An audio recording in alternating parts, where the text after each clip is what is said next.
Hey guys, in this week's Casually Criterion episode, we're going to be talking about Diabolique. But before that, we're going to talk about David Byrne's American Utopia and then Tenet at the drive-in. Join us!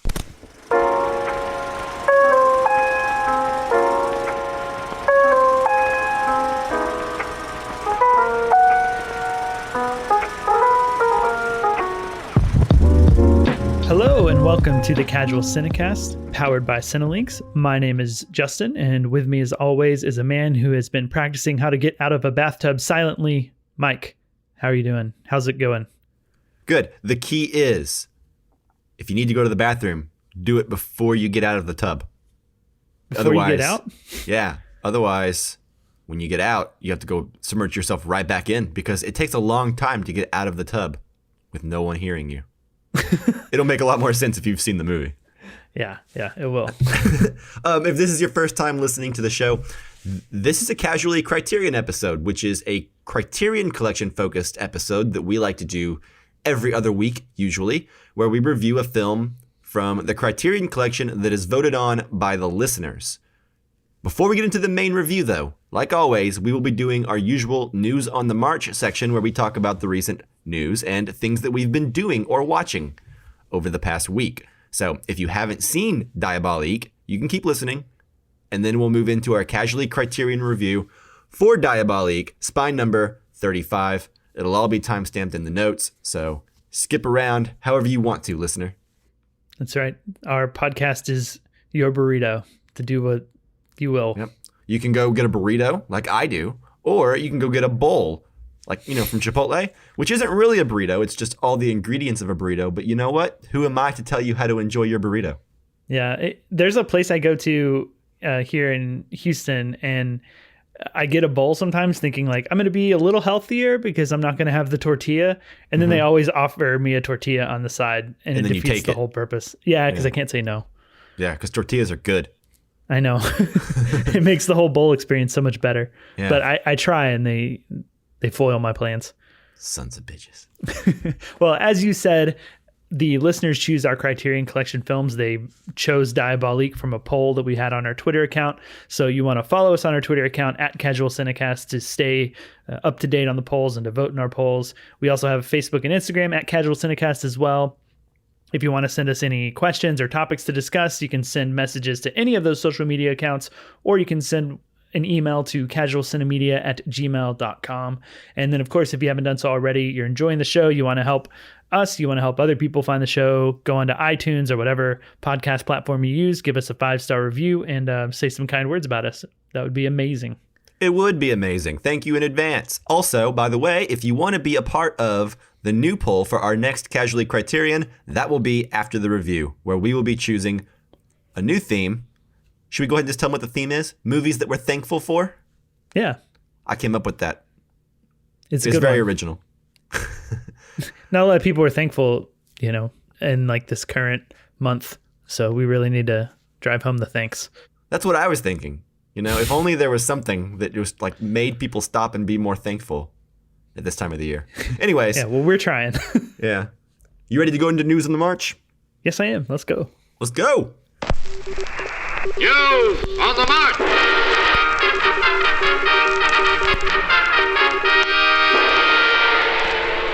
Okay, Justin. What have you been up to this week, sir? Well, other than watching Diabolique and some random TV shows, I haven't watched a ton of film things, but one thing I did watch that I wanted to mention, over the weekend I watched David Byrne's American Utopia, which is on HBOMax. It is. Are you sure it's not David Byrne's American Utopia? I'm pretty sure. Okay. Why do you ask?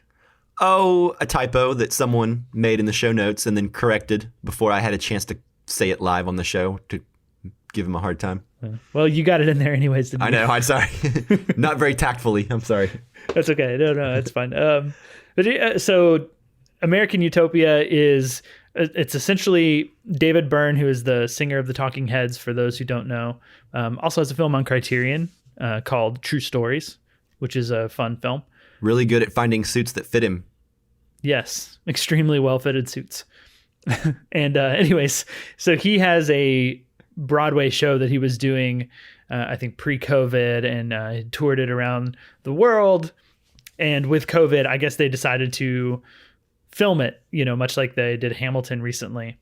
And basically the show, to my knowledge, is made up of some popular Talking Head songs and some not popular Talking Head songs. I think there's some other original songs that are done for the little musical itself. But basically it's like a big concert. David Byrne kind of talks to the audience and does some stuff that has some like political messages to it, and there's some songs that have some political message to it.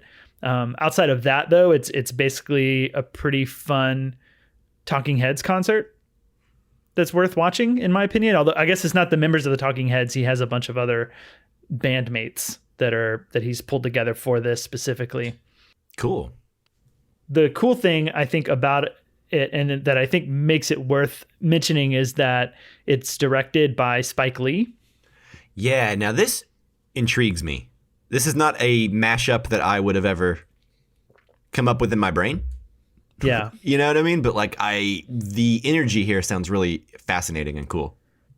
Yeah, it's definitely really well shot. And a lot of the concert sequences, there's not necessarily a ton of like artistic shooting going on. It looks good. And it's like, I think it's shot really well to capture the feel and like all the important moments, of the show.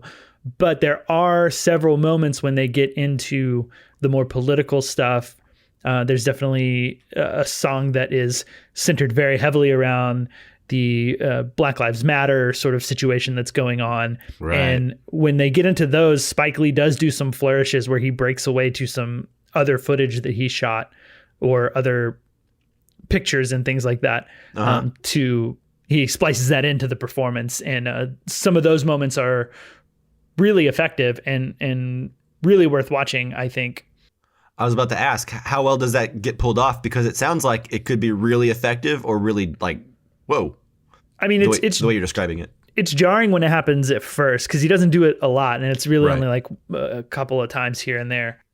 But when it happens, it works because I think that's where Spike Lee's at his most successful a lot of the times, is when he does those sort of artistic sort of political things where I'm thinking mainly of the section in like Black Klansman where they go to the Black Panther speech towards the beginning. Yeah.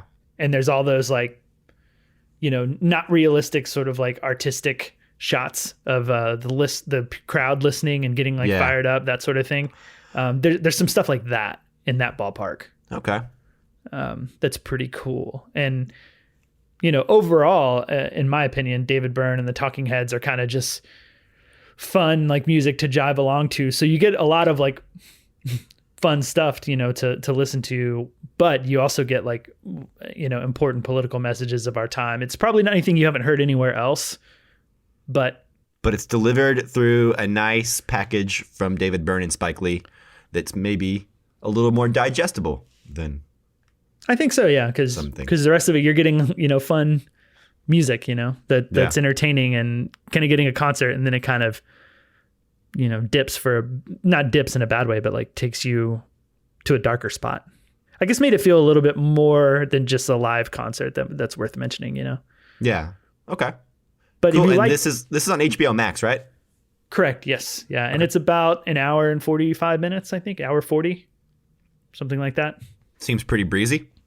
Yeah, I had actually was intrigued by it because I think Edgar Wright had tweeted out about going to see the show and talking about how great it was. And then a member of a band that is my favorite band, who I follow on Twitter as well, tweeted out about watching this once when it came out on HBO Max and how much he loved it. And I'm a moderate David Byrne Talking Heads fan, and I really enjoyed it.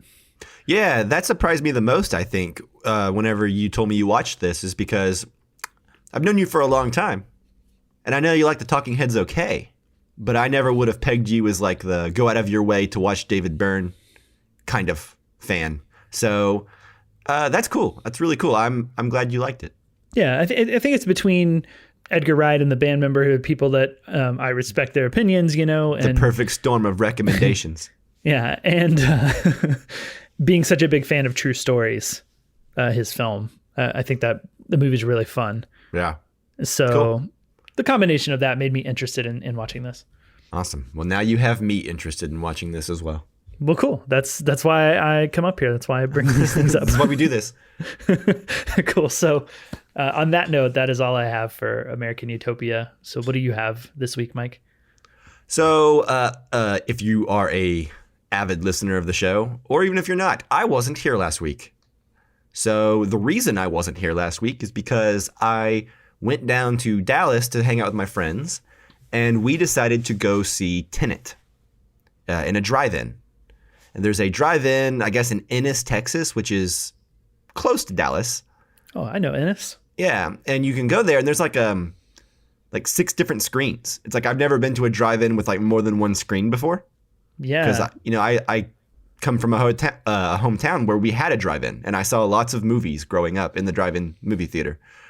So anyways, I haven't been in quite some time, and since the world is still very much in the midst of a pandemic, I still haven't really had the desire to go back into a movie theater to watch like a movie for 2.5 hours or less or whatever. So this was kind of the perfect way to get me to eventually finally see Tenet. I think it'll be on VOD next month, but I haven't seen a movie in theaters since The Invisible Man, like back in February or something.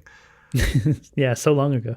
Yeah, so I just wanted to get out. And anyways, it was pretty cool. We got there and we pulled up, and like the way the drive-in is like set up, it's like a big circle, I guess. So you can kind of like look in different directions and see other screens kind of in the distance. Oh, wow. And so like I could see, if I looked in the rear view mirror of the car or like the side mirrors, I could see the screen immediately behind us was playing It Part 1 or Chapter 1. Oh, sweet. And then like there was another screen over to like the right that was playing Beetlejuice. And there was like, there's a couple other newer movies that I guess they were playing as well. But we went to go see Tenet. And let me say that Tenet is a movie that I liked more than I thought I would, based on like word of mouth that's been going on around the past few months. Yeah. I like it more than Interstellar. I think that's a low bar for you though, right? What? I said it's kind of a low bar for you, right? Well, no, that's the thing about Interstellar is really high highs and really low lows. Mm-hmm. Like there's some really great stuff in Interstellar, like landing on a planet where time passes differently than in space or stuff like that. Like there's some really genius stuff in Interstellar that's really great that makes the movie not terrible for me. Yeah. But then like the last act I think is like really, really a mess. But Tenet, I don't think it ever achieves anything quite so messy or anything quite so brilliant as the worst and best of Interstellar. Okay. I will say that I think the sound mixing, I'm on board with the sound mixing being a problem with Tenet, because we turned up the car radio to a pretty good degree, right? Where we could hear, in theory, everything that was going to be happening. And we still couldn't hear like really important bits of dialogue during action scenes, because like Hans Zimmer has like this really crazy bombastic music, or there's explosions going on or whatever. And you simply just can't hear things at certain times. I mean, ultimately you're able to kind of keep up, but like, let's put it this way. Like, there were major sections of Tenet where something is happening and you can't really hear what's going on, but it just keeps moving. All the time it's moving. And then, I don't know, 40 minutes down the road, you'll see some of the same events from a different perspective or something like that. And all of a sudden what you saw before makes more sense, but you're still not hearing dialogue, So it's like, it's really this fine line where you go through whole sections of this movie thinking, is this a bad movie? Am I watching a badly made movie? And then something will happen later on where you're like, well, no, okay, it's actually really smart and a lot of thought was put into it, but I'm not necessarily having a good time until it's all said and done and I can think about it. Yeah. I guess it's kind of like the way I look at it. Like, are you saying that is a result of like the odd sound mixing, is that you feel like you're watching like a bad movie, but then it makes more sense, like the sound mix, the way it is, makes more sense later? Well, no, the sound mix is bad the whole time. I think the sound mix just doesn't help you keep up with a movie that's meant to be confusing for a while. Like, Tenet's very much about, I'm not going to spoil it here, and I don't even know if I could if I tried, but it's very much about reversing time in certain ways, in certain aspects of things. Mm-hmm. So you'll see an event that doesn't make any sense, and it's not supposed to make sense. And then you'll see the same event later from a different point of view, and you're like, now it makes sense, kind of like a Back to the Future 2 situation. But the problem is, whenever you're seeing the event and you're seeing it start to make sense, you still can't hear dialogue. Like, the sound mix is bad the whole time. So once you adapt to that, I guess it's okay. Some people probably will think the sound is not that bad, but 3 out of 3 of us in that car we're having a hard time understanding it, and then we got home and we watched some breakdowns on YouTube, and now I think that Tenet's a really fun ride, and I would love to see it again at home. With subtitles. Like I don't want to go pay to see this movie again. I don't know that a drive-in movie theater was like the best experience to see it, just because like the screen quality is not the best and the car speakers may not have been the best audio, but the experience itself was fun, and I would go see it again. And I think the movie's good, but I don't really know how good until I get a chance to see it again under the right circumstances, because whenever you can't see it that well and you can't hear it that well, it's maybe doesn't hit home as well as it could have, Yeah, definitely. And that makes sense to me. I think, the drive-in is what it is. It's definitely been fun for me in the past going to the drive-in for, more comedy type movies. And right. Yeah. Like if I had been watching Beetlejuice on one of the other screens, it might have been a better experience.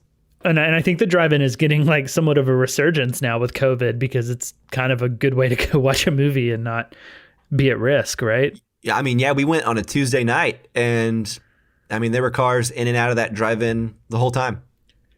Yeah, there's been more drive-ins popping up around Houston, more things where they're putting up screens, in a parking lot, and you can go, park and watch a film. And that's been happening more. There's a film festival. It's actually one that I went to last year that I talked about on the podcast, where I saw A Hidden Life and Marriage Story. All right. They're doing several drive-in theater screenings. And one of the things that I saw, and I saw it really last minute, so I didn't get to go because I already had other plans and couldn't change them. But they were doing a 40th anniversary screening in a drive-in, like a pop-up drive-in for Shogun Assassin, which would have been super fun. Yeah, that's rad. I think that's the kind of movie that'd be really fun to go see in a drive-in type setting. Yeah, exactly. I look back at my childhood and I think of some of the movies I saw in the drive-in, and I'm like, that's pretty good. That's a pretty good drive-in movie. I saw Grease at the drive-in, which is really a solid one. That seems perfect. I saw The Phantom with Billy Zane. I saw Jumanji. Oh, yeah, that was a good one. I'm trying to think of I think I saw Apollo 13 when I was a little kid, and a few others. I've seen so many. It would take me way too long because I used to go to the drive-in all the time. Yeah, I'm trying to think of the hits. Mask of Zorro. The weirdest combination, like double feature, because drive-ins typically are double features. At least they were back then. But the weirdest double feature I ever did, I was a little kid, so the first film was for me, the second film was for my mom and like her boyfriend or something, and I don't think I was supposed to pay attention to that one, but it was Coneheads and Indecent Proposal. For the two movies, and I just kind of didn't pay much attention to Indecent Proposal because it was boring. Not interesting to me. But Coneheads was funny. Awesome. That's a good drive-in movie. Yeah, exactly. Okay, well, that's mostly my experience with the drive-in in Ennis, Texas. It's pretty cool. I say go there if you want to. It's pretty fun. I have passed that drive-in multiple times, like driving up to Dallas to visit family, and I've always thought it looked cool. So I'm jealous you got to go. It is cool. They don't do double features right now, but hey, when you have 6 different screens, you have options. You could just watch a movie in your rearview mirror the whole time. And out of the windshield at the same time. That's 2 movies. Yep. for the price of one. Awesome. Yeah, so I think that is about all I've got to this week for news on the march. Are you ready to get into our main event? Yes, absolutely. Okay, let's do this thing. So right now we are moving into our feature review for Diabolique, spine number 35. Diabolique. Un costume d'homme. Diabolique. Une malle en osier. Diabolique. Une piscine.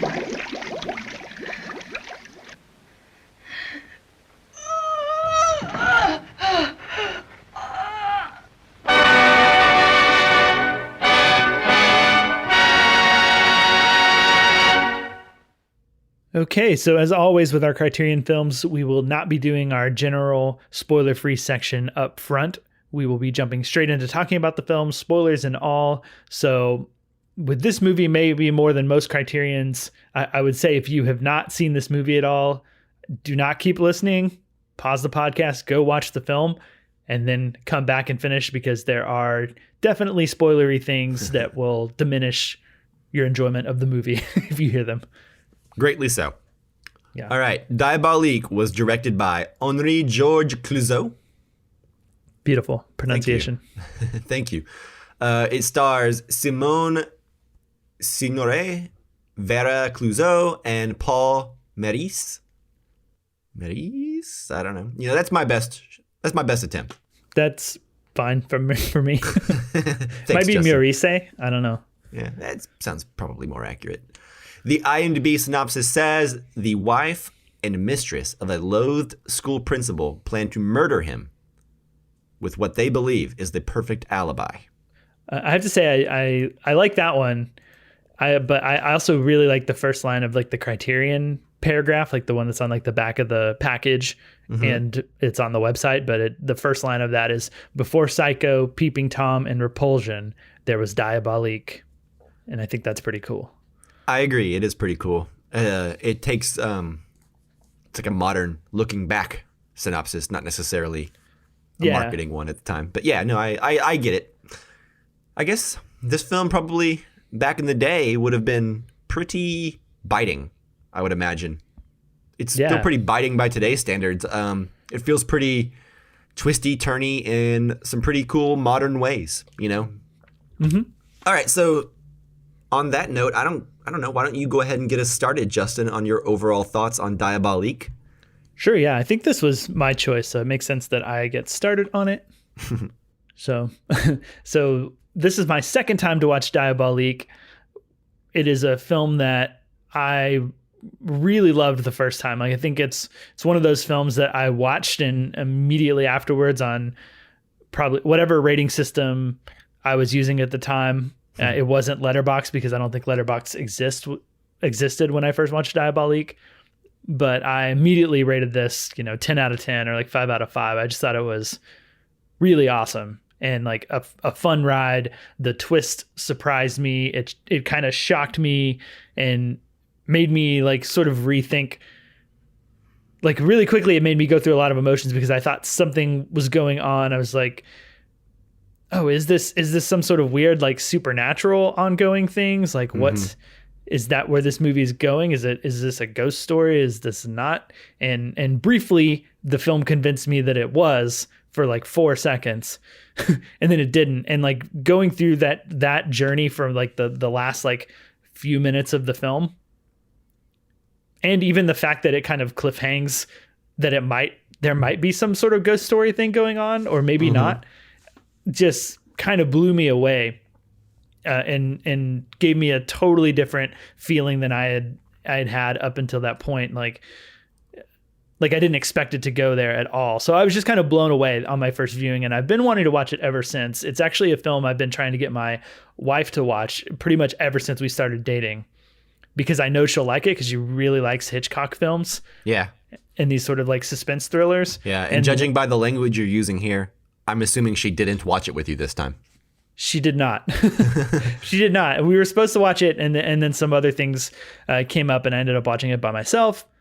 And one of the reasons I chose it was because I was like, oh, it's like Halloween time. She's in the mood for this. She's wanting to watch a bunch of other Hitchcock right now. So it's a perfect time to like convince her to watch this. So she didn't, but I'm still going to work on it. Because honestly, if I went home after we record this today, even though I just watched it last night, if she said, hey, I want to watch that movie now, I could watch it again, because I think it's really excellent. It's really well crafted.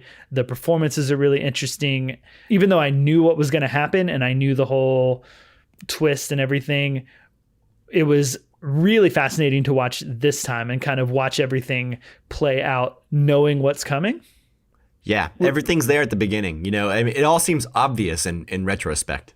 Yeah, and and I think that's something that is a big credit to this film, because sometimes films like this that rely so heavily on the twist really lose their luster, really lose their rewatchability, or don't have any rewatchability. But I think this film is just packed full of tension and masterful filmmaking in terms of like milking that tension, which is like a thing that Henri-Georges Clouzot is, you know, most known for, at least as far as I'm concerned, because his two biggest films, which are this and The Wages of Fear, are both just like master classes in suspense. Oh, and this film is definitely worth watching. It's a fun mystery. I think it belongs right up there with like the top like thriller suspense films that you could think of, you know, if you're going to name things like Psycho or Vertigo or any of those, you know.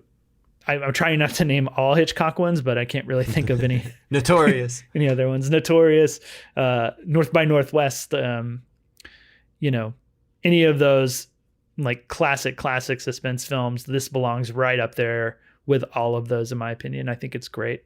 So I'll leave off there for now. Mike, what are your thoughts? I will keep my thoughts brief because I'm going to echo pretty much everything you said. I don't know if we watched this together the first time, or if I watched it and then you watched it shortly after, or vice versa.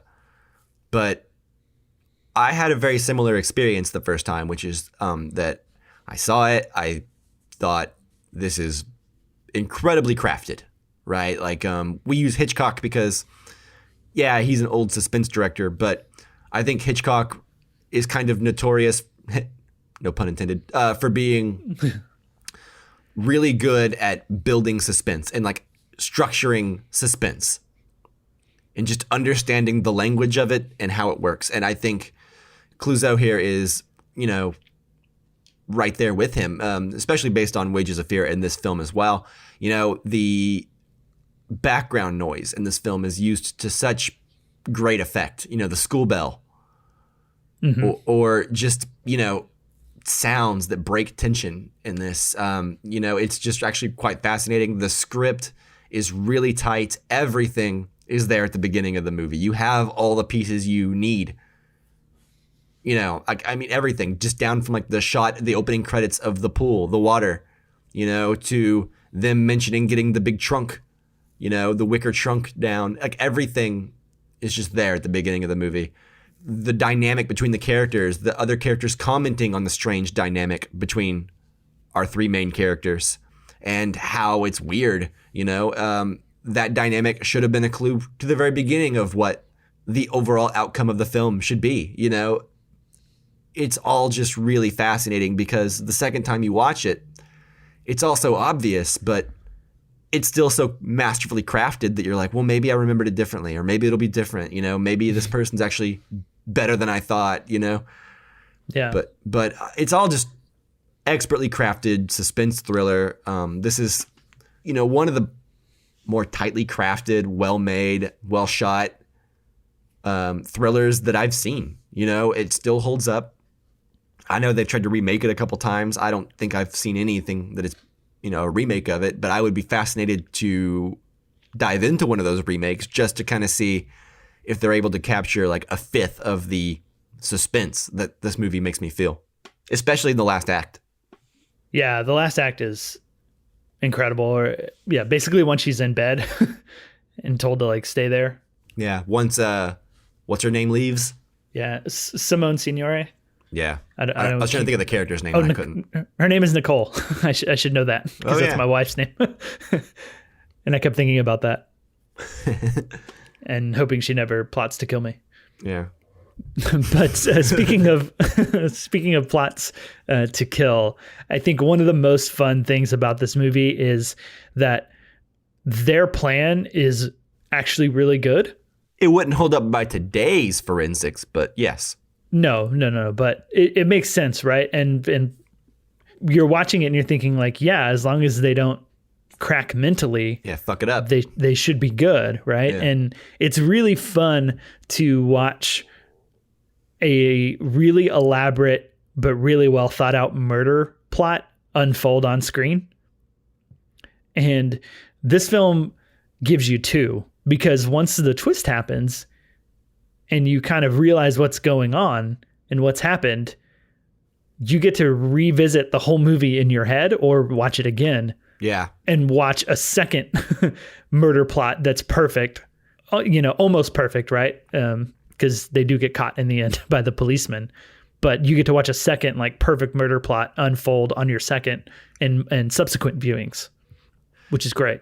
Yeah, I 100% agree. And that's the thing that, if you think about it for 2 seconds at the beginning of the movie, you're like, okay, this is the mistress and the husband and the wife. What possible reasoning would there be for, one party or two parties to want one of them out of the equation, So you can do that math pretty quickly, but then the performances and the relationship that you see on screen makes you kind of just assume that, the mistress is actually like Nicole is actually a good person, right? Because like the man, what Michelle is so cartoonishly brutish. Yeah. That you think to yourself, well, of course Nicole doesn't love this man. How could she? Right? Like, yeah. How could the mistress? I hope. Yeah. Okay. I'm sorry. Nicole is the mistress. I'm sorry. Yeah, I'm confused. Nicole is the mistress. Christina is the wife. Cree or whatever. Yeah. Anyways, the whole time you're like, how could anyone love this man? And then so you almost rule it out as a possibility. Yeah. At least I did. Because he's mean to everybody, right? Like if he was just mean to his wife. Yeah, he's like mean to the kid. He's mean. The first time you see the mistress, she's covering her eyes because she has a black eye. Right, and then there's the scene where he's at the dinner table, and that guy's like, "Can I have another cup of wine?" He's like, "But haven't you had two?" And they're all eating like disgusting fish because he's cheap. Yeah, and all the kids are like, he just like makes the kids leave without finishing their food. Yeah, but then just like questioning the guy. The guy's like, "No, I've only had one," and he just seems real doubtful. And he's like, just rationing bad food and bad wine and like he just seems like an awful person like all the way around. So that's really what covers it up for me. You're right. Yeah, exactly. Because you just automatically you're like, oh, I want to side with these poor women. Yeah. And these poor children and these poor employees of this man. And then like you said, the suspense and the mastery of Nicole explains the plan out. We know what has to happen. And then, the drama and the confliction that the wife feels of, watching him hold the whiskey and pour it and trying to stop it. And then every time she tries to do him a favor, it comes across as just her being like annoying and nagging, which makes him just even more brutish and stupid towards her. Yeah. And then like, I like how like right before he finally drinks it, he gets like one last slap or two in just so we're like, yeah, fuck this guy. Yeah, very much. It's you're rooting for him to die, which is good. Yeah, which is also kind of a like if this came out today, I don't know if I would like that. Because it's so old and everything like that. I think you need it because that's like the first kind of manipulating the audience. To want him dead. But by today's standards, I think it would be a little bit more interesting if maybe he weren't such an obviously bad guy. And I think to bring up an example of a film that you mentioned earlier in the episode, The Invisible Man, right? That is one of the problems that I have with like really just super getting into that film is that the bad guy, the husband, is just so evil. I mean, he's on this level of evil, but it being modern just makes it feel so cartoonish and in a way that doesn't work when you have like this nostalgia looking back at old films and old times that maybe you're just not that like as familiar with, Yeah, I didn't feel that necessarily in The Invisible Man. I think they did the work to like make it not feel that way, but I remember you having that complaint, and what you're describing is what I'm describing here. So Yeah. fair enough. But yeah, so that's essentially it, right? Which is that like this works because it's so old and because it was probably one of the first films to do such a thing. But if I am going to level, a looking back through a 2020 lens complaint at it, it would be that the man character is maybe a little too like cartoonishly brutish, I guess. Yeah. Well, watching it a second time, you kind of think to yourself, or at least I was, how much of that is part of the overall murder plot between him and Nicole, is to like treat her horribly because he needs to drive her to the point of wanting to kill him. Right. So how much of it is an act? How much of it is him putting on? Right. And then also how much of it is like, how much like was her black eye real, Nicole's, or was it just like, oh, I'm scared of him. That's like a good way to, get her on my side and trusting me.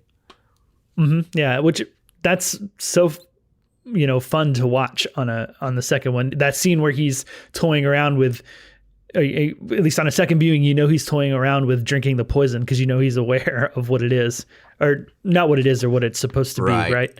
Everything is just for like the purposes of prolonged stress for his wife. Exactly. Yeah. So it's pretty dastardly, but it is fun to watch him play that. Like his performance is really interesting because even watching it again, it feels so real. It doesn't seem too hammy of a performance when right? Which it could easily. Well, I was thinking about that this time, like even whenever they are actually like, quote, killing him, and it's mostly the mistress doing it all. So, that's suspect. We should have had a red flag right there. But whenever she's actually like submerging him below the water and he has that moment where like he actually like wakes up for a minute and like looks around and then she like shoves his head underwater. Yeah. Like that's a good touch, right? That's a good way to like, if someone's not on board with murder, opening your eyes and seeming conscious for a moment is a very good way to like just add levels of stress that they'll never forget. Like, have you ever like tried to like, oh no, there's a bug, I'm going to step on it and kill it real quick. And then you step on it, but then it's still alive and it's like, ugh, and you're like, oh my God, I'm just caused this bug to like suffer. And then you try to like kill it faster, Right. Yeah. It's like that. She submerges him underwater. And then like that brief minute of being like, wait a minute, why am I in a bathtub? Like part of the reason at the beginning, you kind of believe this is really happening, that minute of like, well, we've gone too far. It's a mercy if we like, or it's like a mercy to proceed quickly, as fast as possible, efficiently as possible. Right. And that's one of the things about the film is on a second viewing, it's so much of watching them torture her and put her through suspense because of her heart condition to just wear her down. It's maybe it's a little silly of a plan at that to like, oh, it's totally contrived when that they would have just as much like success popping out from behind a bush and being like, boo. Right. Yeah. Or, there's no reason that through all of this other stress that she wouldn't have had like her fatal heart attack at any point along this journey. Yeah. So to have it hinge on this one moment of popping out of the bathtub and her coming back just in time to pick him, it's a little silly. Like, imagine if he had done that at the end, right? Like, he had pulled out the contacts and all that stuff, and, like, she was still just like, whoa, that was really scary. And he's like, well, that was my finale. I don't have, like, a scarier thing to do to, like, finish the job. Yeah, I know. It's like, what if she could hold on just a little bit longer, and then she could, whatever. But that ending, too, is one of those points of the film where, I don't know about you, but the first time I watched it, I was like, oh, is this? Because the first time, were you thinking, is this a supernatural sort of thing? Did like his so let's unpack that for a minute. So like when the body goes missing, right, and you start getting like clues from like, okay, he's going to a cleaning service, or he's not in the morgue, or there's evidence that he might be walking around somewhere, and then like the kid is like, I saw him. He told me he gave me time out or whatever.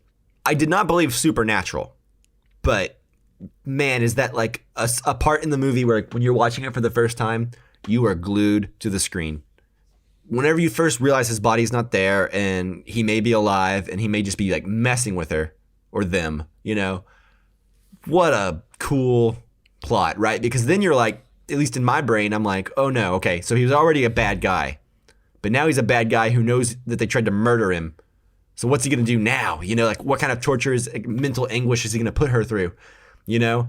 And then leading into that last act, I believed he was around somewhere. But that last act is so brilliant because, you know, you can hear the sounds of the typing and the footsteps and like the creaking around in the hallways and people on the other side of doors and stuff. And then, you know, she gets to the room with the typewriter and runs back in there, you know, all of that leading to where he pops out of the tub with like those contacts. That's the thing that I think is like the imagery I can't forget about this movie more than anything.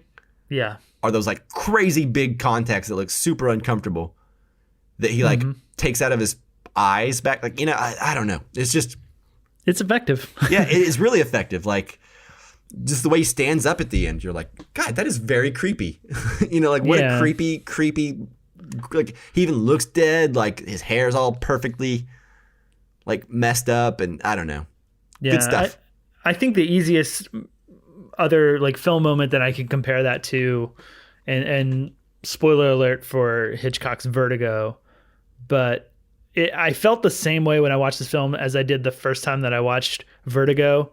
You know, at the end of that movie when the shadow of the nun comes up the stairs. Yeah. When you're thinking there's like a ghost woman running around, and it's very similar in this film with Christina. I mean, I think she's kind of our audience surrogate the first time. Sure. Yeah. And so I think the first time I was very much on that, like, is this supernatural? That seems weird, but you know, I don't know what type of movie this is. Right. You know, it could go anyway. And so there's that moment when he stands up out of the bathtub that it has that supernatural shock and feeling that just seems unreal. That's one of the things that impressed me so much about Vertigo the first time I watched it, and that ending, I'll never forget that feeling, and I'll also never forget the feeling of seeing this for the first time. Yeah, totally. I 100% agree. It's one of the more effective twist endings that, like I said, it still holds up today. Yeah. Do you feel it's a little anticlimactic at all that they're celebrating and kind of talking about it, and the police guy just kind of walks in? He's like, well, or you'll go to jail for 15 or 20 years. Yeah, that police guy, dude, that is a guy that needs to understand boundaries. But if he did, would the case have ever been solved? Like, I know the scene where he like is just in her room and she wakes up and she's like, "What are you doing here?" It's like, yeah, that's a line crossed right there. It is, and you know, I guess it has to be that way because that's one of those moments of the suspense that Clouzot gives us, right? Is that moment where the hand reaches up to grab the candle in her room, and you're like, oh, who is this? Is this Michelle back, or dude, is it? It's so scary. Like, you know, she's just going to sleep. Like, if I knew my crazy ex-husband who I tried to kill was out there somewhere, possibly plotting to kill me, the last thing I would do is be by myself going to sleep. Yeah. I don't know. So like, that's you also can't tell anybody though. Yeah, that's true. And that's also like the truly terrifying part is she's so isolated at the end of this movie in that orphanage place. And literally, like, if he's out there, he could walk in there and strangle her and walk out and no one would arrest him, you know, because everyone thought he was dead. So the danger that I felt for her during the last act of the film is I was always aware of it. Let's just put it that way. Yeah, it's tense. And those are some of the details I didn't quite remember on the second time of like, when is everything going to unfold? And I can't remember exactly what happens to her. So there's definitely a lot of those super suspenseful moments, like when the kid jumps into the pool. Oh, yeah. I like how their plan was to make some poor kid find the dead body. Yeah. Well, I thought the plan was that they thought it would float up, right? Right. But then when it wasn't, they were like, go ahead and dive in, kid. Yeah. Well, I guess they knew Nicole and Michelle would know that it would never float up because he had already got out of the pool. There was no body. Right. So I guess maybe her plan, Nicole's plan, was to eventually do that at some point. Cause But more stress. yeah, you know, there's that moment, the moment when after they drain the pool and Christina's watching through the window of the pool guy going up and like sticking the pole into the pool, and she's like, what's gonna happen? There's like doors opening without anybody touching them that are all very suspenseful. I think one of my favorite moments is when the suit comes back from the dry cleaners, and it just kind of, the person who's carrying it is like behind it. So when it first comes into the room, it's sort of this like, you know, you don't know who's behind it. And it's kind of this floaty, like, oh, that's the suit. And like, here it is. And they haven't seen it yet. And we see it before, you know, Christina and Nicole are aware of it. Right. So that's a really fun moment. You know, and one Suspense thing, wise. you know, you text me and you were wondering about the score for this film. And you were like, is there even really any score? And so before we recorded, I actually put my Blu-ray of this back in and kind of like just skimmed through the movie real fast. And I don't think there is. Everything is, there's lots of sounds, like the school bell is constantly breaking up tension. Like they'll use like diegetic sounds, right? Yeah, even the kids, like being rambunctious and playing, there's a stress level to me. Maybe that's a personal thing. Exactly. Yeah. They use like the sound effects of the bathtub and the water draining, or, you know, a car engine starting, or children playing, or whatever, or a typewriter in the distance. You know, they'll use all of those things in place of music to create tension. And actually, I noticed it this time because every time someone is moving around trying to be quiet, I'm always worried they're making too much noise. You know, I'm always like, oh God, like when she sneaks out of the bedroom whenever he's asleep for the first time, and they have this really pointless extra set of like doors in their bedroom. Yeah, I was not totally aware of the score thing, but then I was thinking back, you know, it just being like a suspense thriller. After I was done with the movie and getting ready for the episode, I was thinking back, like, you know, how was the score? How did the score like help drive this tension home? And then I just couldn't think of anything. Yeah, it's fascinating, actually. You know, it's very much using sound, but it's all like, you know, in the world sounds. It's not no score, nothing to like help you tell you how to feel. Yeah, there is like a credit I saw in the film for the music, but I think it's just literally opening credits music and then end credits type music. Yeah. But you know, that's super cool. I don't know. I'm sure it's maybe not the first movie to not have a score at all, but for the time, not having a score on this type of film makes it a lot harder on you. It seems wild, you know, it seems really, you know, barrier breaking in a way. And obviously we have modern examples of that sort of thing with like No Country for Old Men. Yeah. I like the tag at the end of this movie, which is like, please do not spoil what you've seen here. Yeah. Don't talk about it. Yeah. And that would not fly today because everyone spoils everything. I think people today spoil things more whenever they're told not to. Yeah. Well, but now it's like there's then. a certain expectation of like, it's new. If you care about spoilers, you will see it. Yeah. You know, like even for TV shows, right? Like The Mandalorian, where we are, premieres, it's supposed to premiere at midnight on like the West Coast or whatever, but that's like 3 a.m. here or 2 a.m. here. Yeah.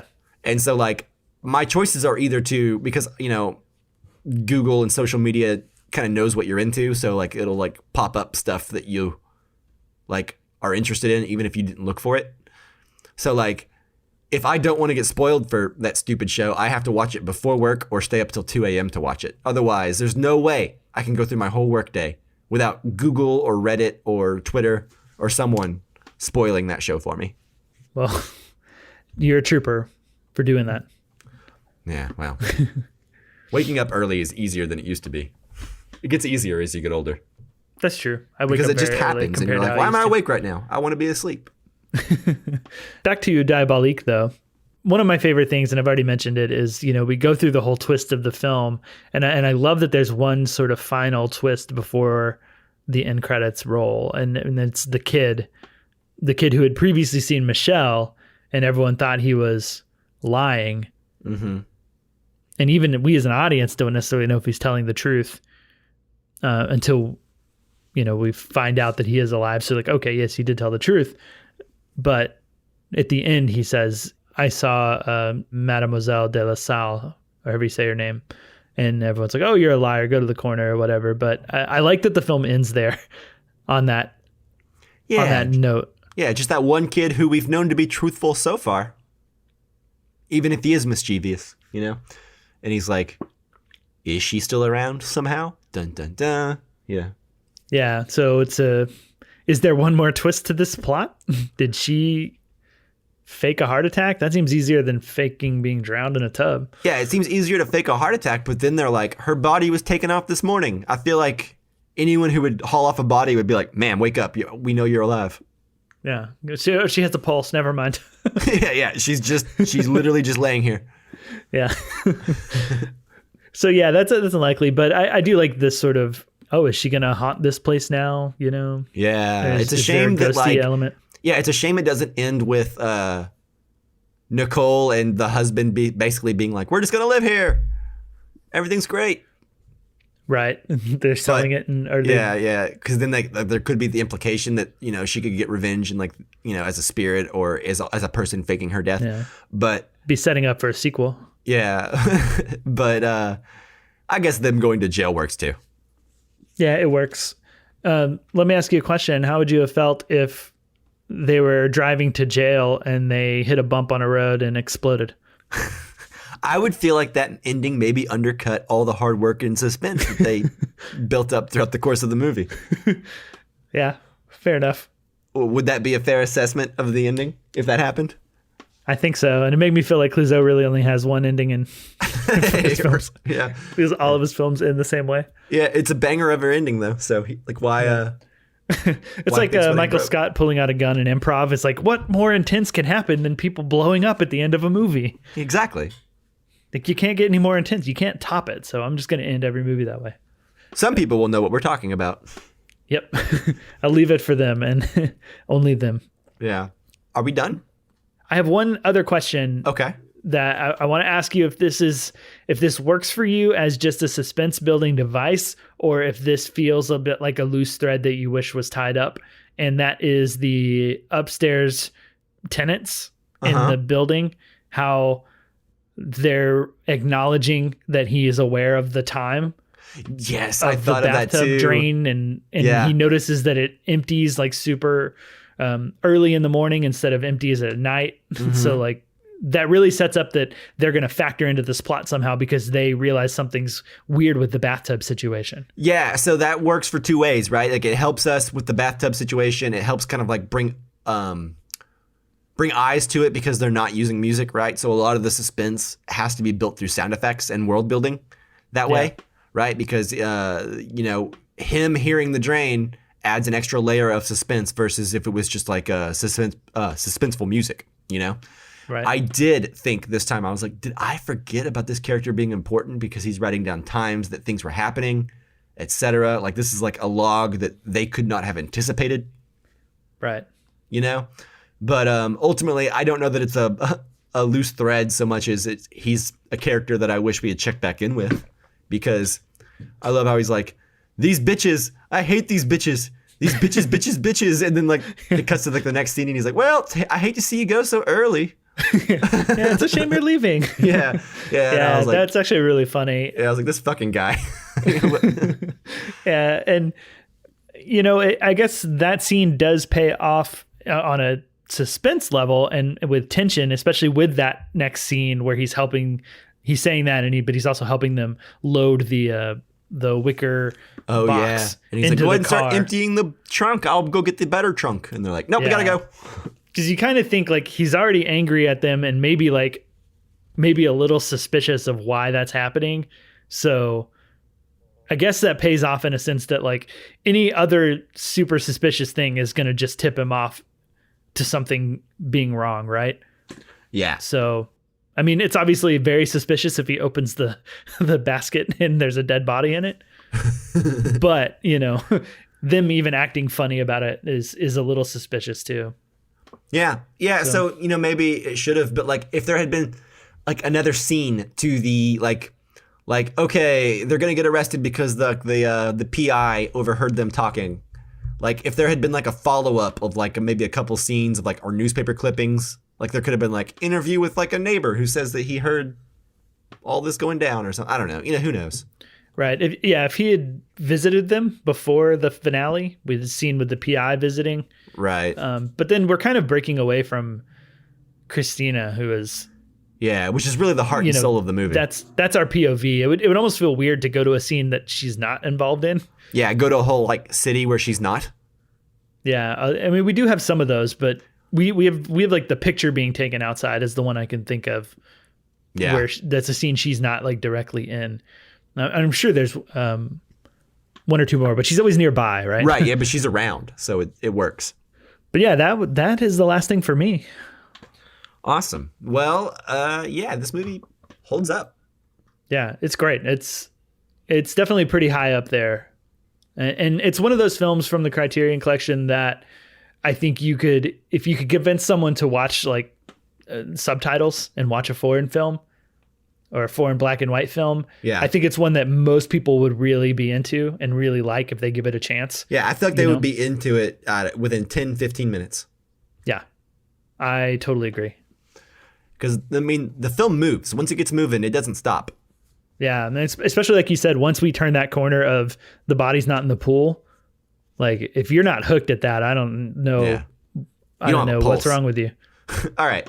So let's go ahead and move on into selecting our next theme and Criterion films that we are thankful for. Because Thanksgiving is happening, you see. Ah, that's the holiday that we were talking about earlier. Yes, although we probably won't get this episode out by the time Thanksgiving rolls around. I think we're going to take next week off. And then after that, I think we'll be doing Mank. Right. So movies that we're thankful for will be happening sometime in December. Yes. But we'll still be thankful for them then, I'm sure. I think so. Cool. So, Mike, do you want to go first? What film are you thankful for from Criterion Collection that you also want to review? Okay, so I'm going to kind of like, I don't know, this may not win because I think we've technically already reviewed this film. Well, we have? Well, never mind. I'm going to select something different. I was going to select the black and white version of Parasite, but that's not really a Criterion release, so. Oh, well, so it is technically. I don't think the black and white version is. I think the black and white version is not a Criterion version. Oh, okay. So you go first. Let me think. Okay. I guess I got to go for a film that is one of my favorite films of all time. It's been on the poll before. I've talked about it umpteen times on this podcast, but I'm thankful for it as a film because it's one of the most impactful films that I've ever seen. Like for me personally, I was over the moon when it got announced that it was going to have a Criterion edition, and I'm extra thankful for the Criterion edition because that includes an extended version of the film that gives me more of a film I was already in love with. Ooh. And that is Terrence Malick's Tree of Life. Oh my goodness. So maybe it'll win the poll this time. I think this is maybe the third time it's been on a poll and it hasn't won yet. So maybe it'll win and we'll get to review it, which would be great. Okay. I think you're probably going to win over what I'm going to choose, but I'm going to choose a film that I saw in theaters on Thanksgiving break one year that I haven't seen in quite some time. And I love it. And it's called The Fantastic Mr. Fox. Oh, wow. Yep. This movie just makes me think of Thanksgiving and this time of year and fall. Yeah. You know, I don't know why. It's the right color palette. Yeah, it's the color palette. It's the time of the year I watched it originally. All of it. But you know what? I think this is Wes Anderson's sweetest movie. Mm-hmm. Because Wes Anderson, I like him, but he kind of has like a sort of a cynical edge to him in a lot of places, I think, where he's whimsical and he's humorous, yes, but I don't think he has the best view of people or humanity. Yeah. And he hides that behind like, you know, quirkiness and whimsy. But I think in The Fantastic Mr. Fox, because of the source material, there's a certain levity and hopefulness to the movie that I don't find in a lot of other Wes Anderson films. Yeah, I totally agree with that. Maybe Moonrise Kingdom might be a second. Maybe so. That, but more hopeful. But I don't think it's as close because there is something about the delivery of his of his lines from his characters where, you know, a funny, sweet line is oftentimes delivered with the same tone and emotion as like a dastardly evil line will be. Yeah. Which is interesting and does make some things feel a bit like bleak. Yeah, even the happy characters, quote, happy characters, I'm thinking of like Royal Tenenbaums and stuff like that. Everyone is just kind of this melancholy mess in all his movies, like everyone always just is sort of fighting back this darkness that they feel inside, and they're just kind of getting by, I feel that very heavily in Wes Anderson films. But in The Fantastic Mr. Fox, I just find a little bit more maturity and sweetness that he's in tune with, that I would like to see again. I haven't seen it in quite some time. Yeah, I love this movie. I think it's great. So I am not going to be upset no matter what wins. Obviously, one is going to be a little bit more fun. The other is going to be a little bit more work. Yeah. Artistically speaking. Yeah. One will be half the length of the other. That's true too. Cool. All right, well, good choices. So just to recap real quick, your choices on the poll, which you can find on our Twitter account at Casual Cinecast, your choices are going to be The Tree of Life or Fantastic Mr. Fox. All right, well, so is that it for the episode, Justin? Yeah, that is it. Thank you so much for talking to me about Diabolique and other things, Mike. Of course, anytime, sir. Yeah, and thank you so much, listener, for listening. And as always, thank you, Jake Wagner-Russell, for doing our intro and outro music. If you want to hear more of his music, you can do so at soundcloud.com/bobscotch. All right, stay tuned to this episode. Stay tuned to this channel. Next week, we'll be putting out nothing. It'll be Thanksgiving, so we'll be taking the week off. But shortly after that, we'll be showing back up for Mank and whatever wins this Criterion poll. Have a wonderful holiday, everyone. We'll talk to you then. Bye. Bye.